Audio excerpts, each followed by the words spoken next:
Hello everyone, welcome back to week 3 of Algebra 2. This week we are going to be focusing on ellipses. The past 2 weeks we did circles and parabolas, and you might be more familiar with those. But if you were to look at an ellipse, you might just randomly off the street call it an oval. Right here is a picture of an ellipse, and this is what we're going to be working on for this week. So first we're going to get familiar with some vocab. So the foci, or foci, are each fixed, and it's always on the major axis.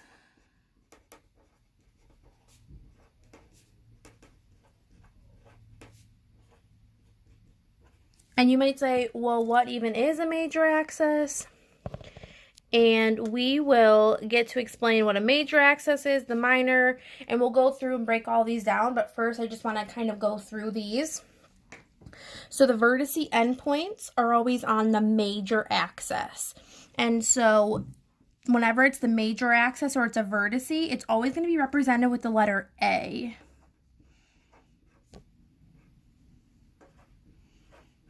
And so they're just going to be the opposite of each other. One's going to be positive and one's going to be negative, but vertices are always A. They're always the longest or biggest piece. Our covertices are always shorter than our vertices. And so we're going to represent these with a letter B.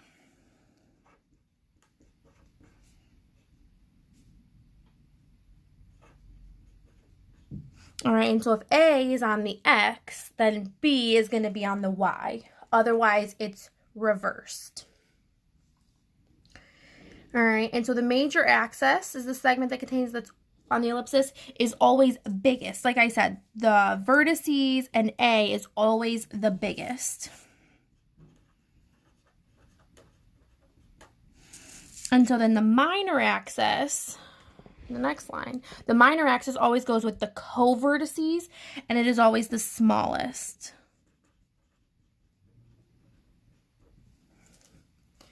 So it's kind of a lot right now, but really you just need to realize that the vertices are always the biggest, and the covertices are always smaller.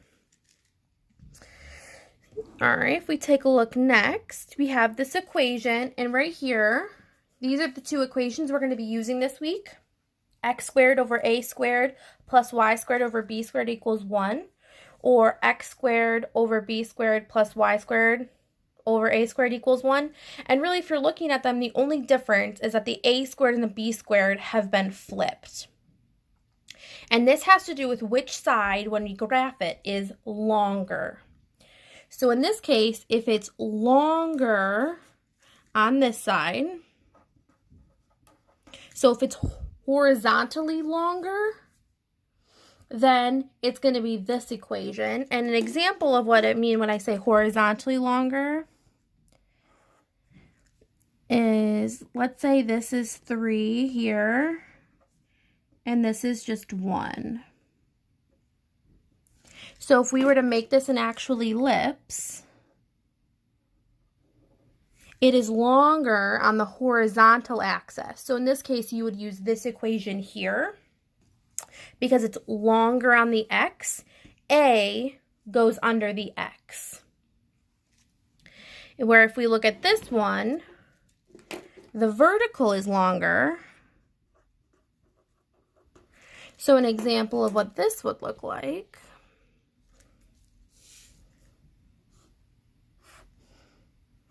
Okay, let's say this is 4.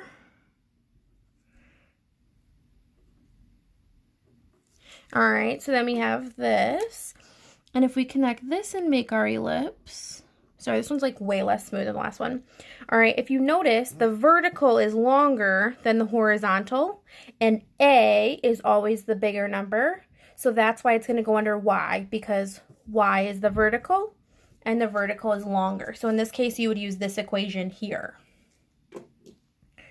So now we're going to do this with some points, and we are going to write the equation. All right, so example 1, it says, graph and write an equation in standard form of an ellipse that has a vertex at 0, 5 and a covertex at 2, 0. All right, and it's going to be centered at the origin. Everything we do this week is going to be centered at the origin, which is great news because that means it's easier. So let's first start by plotting these points. All right, so we have 0, 5. So we're going to go over 0. We're going to go up 5 and plot a point. And so since we have 0 up 5, we are also going to have 0 and go down 5. You always have the opposites of each other. And then we have 2, 0. So we're going to go over 2 up 0. And since we went positive 2, 0, we are also going to go negative 2, 0. Because you always have the opposites. So at this point, we have our ellipse. We're just going to draw it in.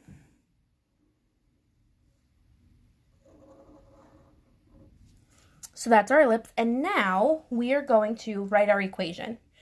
A is always our bigger number. So if we're looking at 5 and 2, obviously 5 is bigger than 2. So A is going to be 5. And since A is 5, that means B is going to be 2. If we are looking at this, you got to think, is it bigger going up and down or left and right? In this case, it's bigger going up and down. So we are going to have a vertical. So if you were to go back above and look at which equation you use for vertical, we're going to have x squared y squared equals 1. That never changes based on these equations. The only thing that changes is the bottom. Now, we said vertical is the bigger one. And so, in this case, we're going to take the bigger number, 5, and we are going to put it under the y. Since it's a vertical, it's going to be a squared under the y, and then b squared under the x. Because it's vertical, the bigger number, which is always a, is going to go under this one. So now we're just going to take and we're going to plug these two numbers in right here. So we're going to have x squared over b squared, and b is 2, so this is now going to be 4 plus y squared. Our a is 5, so 5 squared is 25 equals 1. And so that would be the final answer for this graph right here. All right, so first you got to go and plot each of the points, make your ellipse, figure out your A and your B. A is always bigger than the B. All right, if it's bigger going up and down, it's going to be vertical, and then the A is going to go under the Y because Y represents vertical. And you just take your A and your B and you plug it in. We're going to do one more.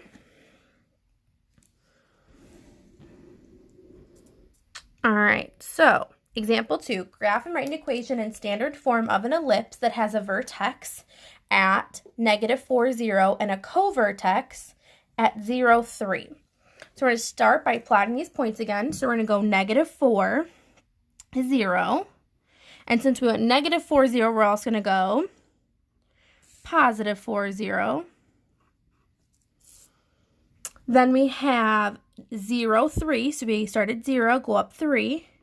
And since we went up 3, we are also going to go down 3. Always opposites. And now we're going to connect our dots.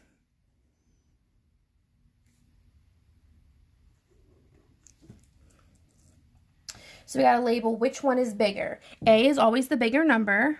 So in this case, A is going to be 4. You always just take the positive one. We don't really ever need the negative one. So in this case, B is going to be 3. It is longer going horizontal.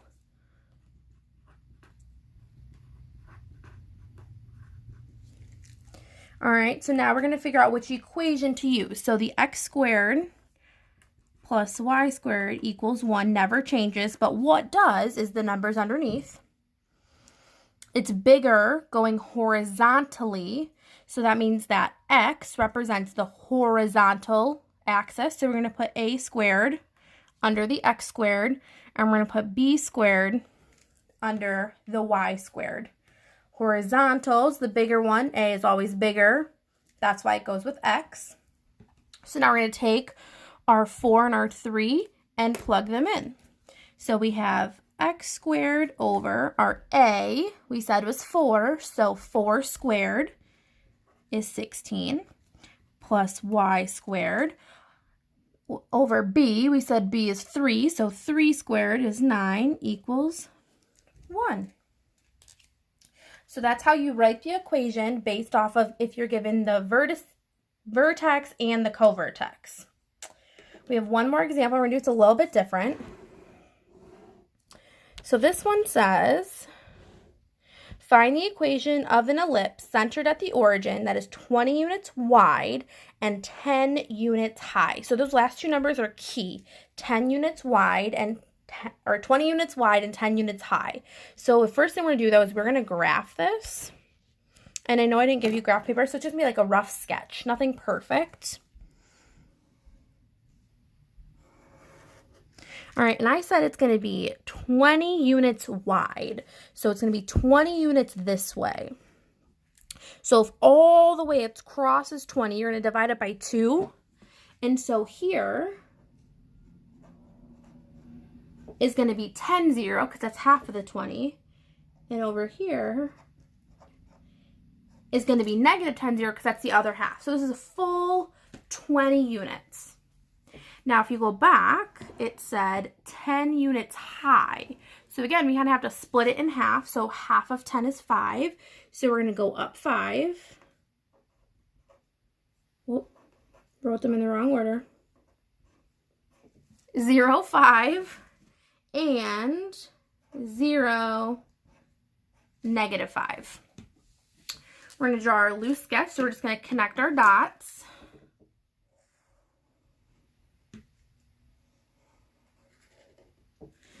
All right, so we have our loose ellipse sketch. Now, A is always our biggest. So, is 5 or 10 bigger? You're probably eye rolling because you're like, yes, 10 is bigger. So, A is going to be 10. In this case, B is going to be 5. All right, now it is longer going the horizontal way.